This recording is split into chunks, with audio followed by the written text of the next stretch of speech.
few years ago, I was preparing for my husband's 50th.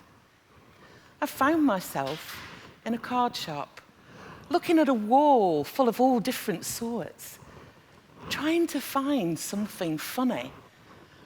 I know you'll all know the kind. 50, the new 30. Life begins at 50. I picked one up, and on the front it said, "You've now reached an age where all your secrets are safe." So I looked inside, and it said, "Because none of your friends can remember them either." Oh, I laughed too, and I bought it, and I didn't think twice. Sometime later, I was reviewing assignments from my students, and I noted some interesting comments. It was in the way that they referred to older people or positioned them as being less capable. And that card, it came back to me. That card came back to haunt me. You see, it wasn't just a joke about a birthday milestone. It reflected something much deeper, something we've all normalized. The idea that aging is something that we can mock, pity, or dread. And here's the uncomfortable part. I laughed.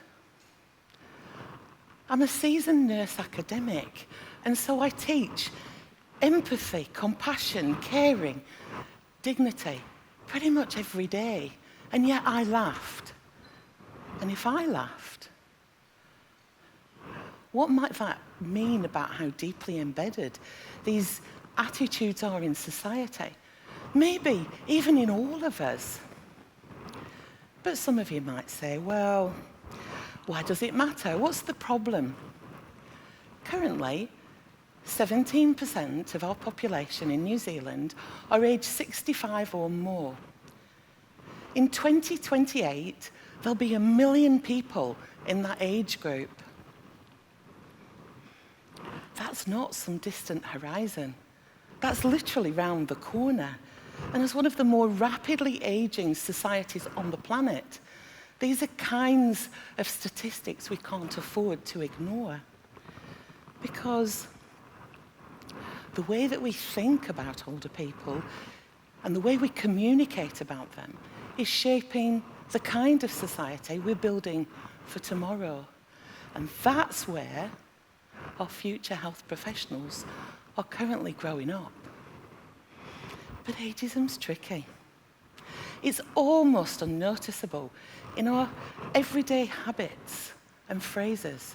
Someone might say, "I'm having a senior moment," when all they did was forget a word, and someone else might speak slowly and loudly to an older person, not because they know it's needed, but because they're old, and so they're probably deaf. These kinds of habits and phrases creep into health professional education too. We see it in the case studies that we write, in the way that we organise programmes, and in the placements that we showcase as being what it means to grow older and how to meet health needs in later life. The danger here is that all we might be doing is reinforcing stereotypes. You see, when we portray older adults as frail and as dependent and as incapable, those portrayals become expectations.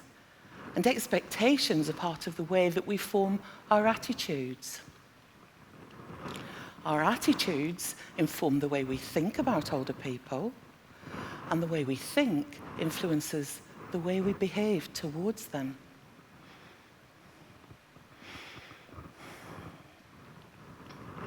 In one nursing curriculum I reviewed, older people were almost exclusively referred to in scenarios that were about death or dementia or falls. Rarely were they portrayed as decision makers, as people with aspirations and goals. It was almost like teaching and learning came through this lens of decline, and that influences decisions. We saw how that played out during COVID-19, where age determined whether you received treatment or not in some countries. And in that moment, age became the difference between life and death. It'd be fair to say that all of these things have influenced why I'm interested to find out how we're preparing the future nursing workforce for our great demographic shift. That, and understanding that age is probably the biggest risk factor for most diseases. But in all honesty, it was a single moment for which I was utterly unprepared. It began like any other day. I arrived at work to teach an undergraduate class for the morning. A colleague came to me at interval and asked if I'd be prepared to do a check-in visit on some students on clinical placement because they'd missed out due to staff sickness. I shuffled my schedule. I made it possible. And the checklist in my mind, I thought, I know what learning outcomes they need to achieve. I know about the written work they need to complete. I know about the competencies. I was feeling confident. I've been in this job for a long time. What could possibly go wrong? I arrived at the facility and found the first few students, and all went remarkably and unnoticeably well. And then I went to search for the next. I walked down a corridor. There was a lounge to my right. There was a kitchen to my left. It was a little bit dim, but I carried on walking, looking for the students. I saw ahead of me a chink of light. A door was open, and I walked towards it. And I peeked inside. And what I saw will stay with me for the rest of my life. It was a bathroom. Say a wet room, slightly steamy. There were shower curtains, but they weren't closed. And with their backs to me were two carers. They were wearing aprons that went from their necks to their ankles. And each of them had gumboots on. And as one moved her hand on the shower head, I could see that she was also wearing gloves. And beyond them, under that shower hose, was a very old man. He was naked, being hosed down. I withdrew. I closed the door gently, so that I could leave any skerrick of dignity inside that room. I had a straightforward conversation with the charge nurse, and the students and I left the building.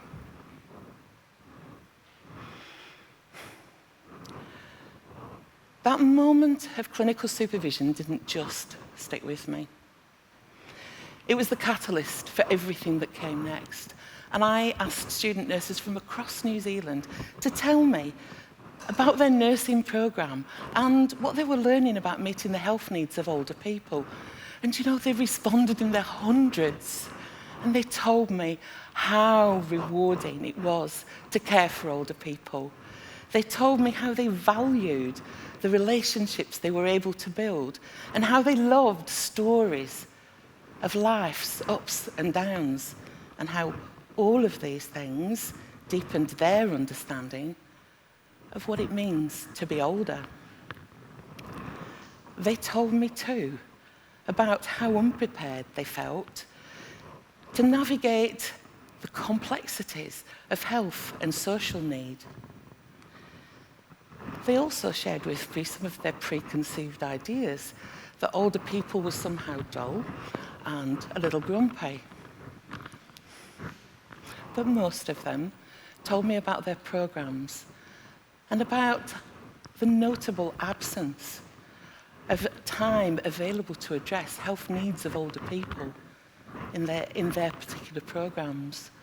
They also told me that there weren't really any role models to which they could aspire in clinical practice.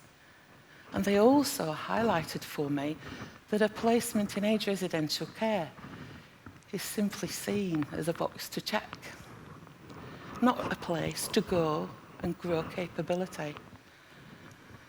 Their honesty was confronting. But it made one thing clear. If we're going to improve the quality of care for older people, then we need to start teaching for that sooner. We need to prepare our future nursing workforce to be able to respond to our changing demographic. And you know what? We know exactly where to start.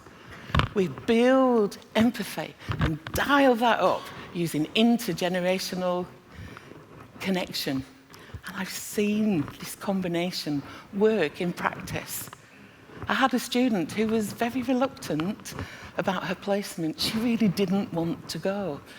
And for the 4 weeks before she was due to go on placement, she came and told me every week that it was going to be sad, she wasn't going to learn anything, and pretty much she didn't want to go.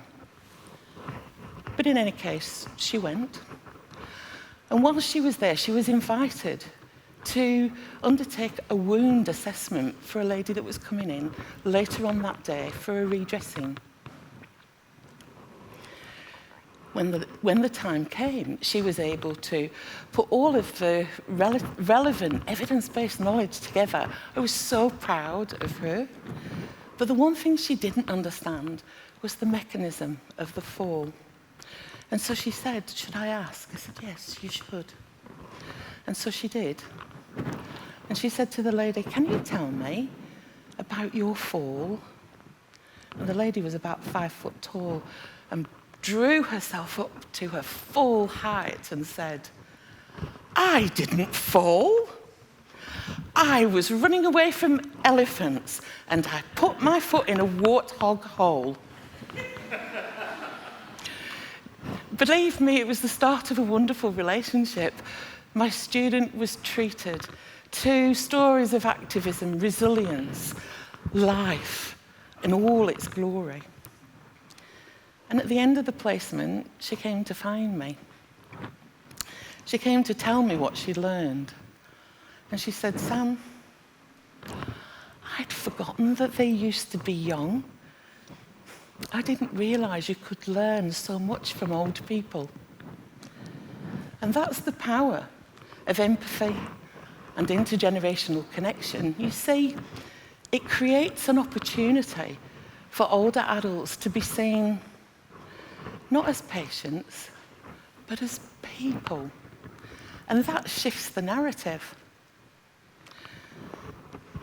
Shifting the narrative is going to set us in great stead for the challenges that are still to come in the footprint of our longevity.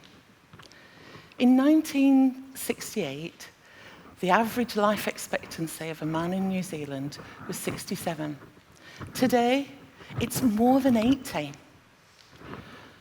But we need to be mindful for Māori, Pacific people, our rainbow community, because the prospect of increasing life expectancy brings with it the potential for ageism to compound current system inequities and to further impact on service delivery and quality. Health professional education in New Zealand now needs to reflect these diverse realities and what it means to be ageing in a contemporary New Zealand.